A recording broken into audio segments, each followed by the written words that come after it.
ငယ်အင်းဤစကားကြီးညံစင်နှင့်သူကြီးတို့ရွာလုံးကျွတ်ဆေးပြုတ်တောက်ကြရပုံ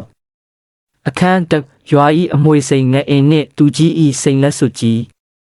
ညောင်ကုန်းရွာဆိုတာရွာနာကကစုံခင်းတွေတမပင်တွေနဲ့နာမည်ကြီးလာတဲ့ကျေးရွာကြီးတစ်ရွာပါဒါပေမဲ့အဲ့ဒီရွာမှာငယ်အင်းဆိုတဲ့ကောင်လေးတစ်ယောက်ရှိနေတဲ့၍တော့ရွာထဲမှာအေးချမ်းတယ်လို့မရှိပါဘူးငယ်အင်းဆိုတာဘာအလုံးမမလုပ်ပဲရွာထဲမှာအကြံဖန်လုပ်စကားကိုအလွဲလွဲအမှားမှာရှုပ်နောက်ပြောပြီးဝိုင်းရေးဖြစ်ရှင်းနေသူပေါ့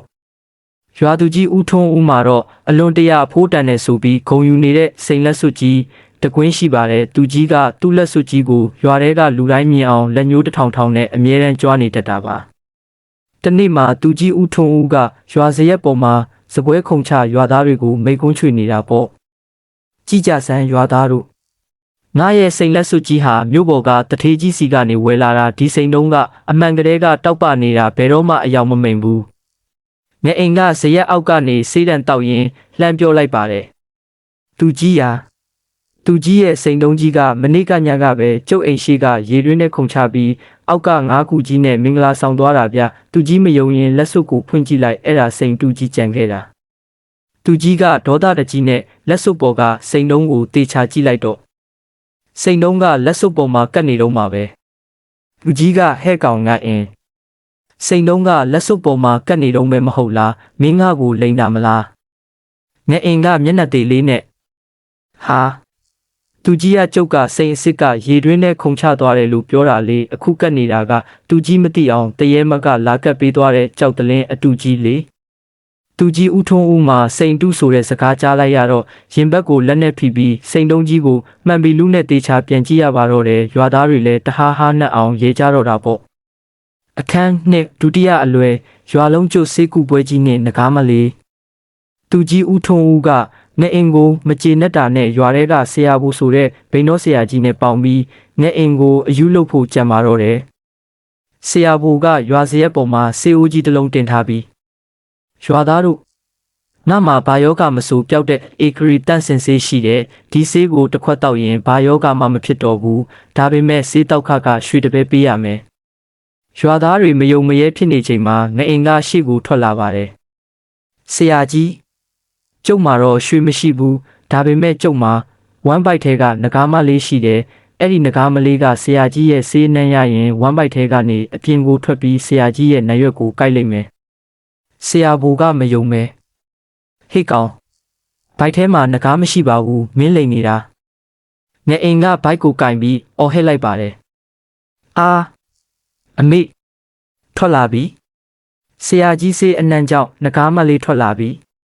ဆရာကြီးနာရွက်ကိုပုံထားငကားမလေးကအနှံ့ရတဲ့နာရွက်ကိုတွင်းမှတ်ပြီးဝင်ပုံးတက်တယ်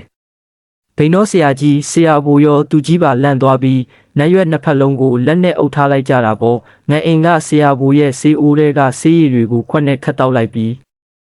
အာအခုမှပဲငကားမလေးငြိမ်သွားတော့တယ်ဆရာကြီးရောဆေးကတော့အတော်တောက်လို့ကောင်းတာပဲငကားမလေးငြိမ်သွားအောင်မနှက်ဖြန်လဲတစ်ခွက်လာတောက်ဦးမယ်နော်ရွာသားများမှာငအင်းဤအကွက်ဆန်းကြောင့်ဝလုံးကွဲမတက်ရေမောကြပြီးဆရာဘူမှာဆေးဘူးလဲမရနိုင်ရွက်လဲအုပ်ထားရလျက်နဲ့ကြံခဲ့ရပါတော့တယ်အခန်း3တတိယအလွယ်ညောင်မင်းကြီးအောက်ကဝတ်သားဟင်းအလှတညမှာတော့သူကြီးဦးထွန်းဦးဟာရွာဆောင်နှက်ကိန်းဝတ်တယ်ဆိုတဲ့ရွာပြင်ကညောင်မင်းကြီးအောက်မှာနှက်တင်ဖို့အတွက်ဝတ်သားဟင်းအိုးကြီးနဲ့အကင်တွေကိုတွားတင်ပါတယ်ငအင်ကဒါကိုကြိုတိထားတော့ညောင်မင်းကြီးနောက်ကနေပုံနေလိုက်တာပေါ့သူကြီးကဥချပြီးအရှင်နတ်မင်းကြီးရွာသူရွာသားများအေးချမ်းပါစေမကောင်းတဲ့ငအင်ကိုလည်းရွာကနေမောင်းထုတ်ပေးပါအရှင်နတ်မင်းအဲ့ဒီအချိန်မှာငအင်ကတစ်ပင်နောက်ကနေအတန်အော်ကြီးနဲ့သူကြီးဦးထွန်းဦးငါရွာဆောင်နတ်မင်းပဲနေ့ရဲ့တောင်းစုကိုငါကြားတယ်ဒါပေမဲ့နင်းတင်ထားတဲ့ဝတ်သားဟင်းကအယိုးတွေများလုံးနဲ့ငါမှနှက်ဖြစ်နေပေမဲ့တော့မကောင်းဘူးငါအတွက်အသားကြီးပဲရွေးပြီးလက်နဲ့ခွန်ကျွေးစမ်းသူကြီးမှာကြောက်လက်တကြားနဲ့ဝတ်သားဟင်းတွေကအသားတွေကိုရွေးပြီးတစ်ပင်ခွာကြားတဲ့ကိုလှမ်းခွန်ပေးရတော့တာပေါ့ငါအင်းလဲတစ်ပင်နောက်ကနေပါဆက်ဟာပြီးဝတ်သားဟင်းတွေကိုအဝစားလိုက်ပါတယ်အဝစားပြီးတဲ့အခါငါအင်းကအတန်ပြောင်းပြီးအေးငါနတ်မင်းအတော်ပိုက်ဝသွားပြီးဒါနဲ့သူကြီးနေမနှက်ဖြန်ကြရင်ငါအင်းကိုရွှေတင်ကားတစ်ဆက်ပြသွားပေးလိုက်ပါမဟုတ်ရင်ငါနတ်မင်းနဲ့အိမ်ပေါ်ဆင်းပြီးညတိုင်းဝတ်သားဟင်းလာတောင်းစားမယ် သူကြီးဦးထွန်းဦးမှာမှန်ပါမှန်ပါအရှင်နတ်မင်းဆိုပြီးတုံတုံရင်ရင်နဲ့အိမ်ကိုပြန်ပြေးရပါတော့တယ်အခန်း၄စကားစစ်ထိုးပွဲနှင့်အမှန်တရားပေါ်ပေါက်ခြင်းနောက်တနေ့မနက်မှာသူကြီးဦးထွန်းဦးဟာငှက်အိမ်ကိုရွှေတင်ကားတစ်ဆက်ပြားသွားပေးပါတယ်ဒါပေမဲ့ငှက်အိမ်ရှိရောက်တော့ငှက်အိမ်ကသူ့တငယ်ချင်းတွေကိုဝတ်သားဟင်းနဲ့ကျွေးမွေးပြီးမင်းညကသူကြီးခွန့်ကျွေးတဲ့ဝတ်သားဟင်းကတော့အတော်ရတာရှိတာပဲကွာဆိုပြီးပြောနေတာကိုသူကြီးကြားသွားပါတော့တယ်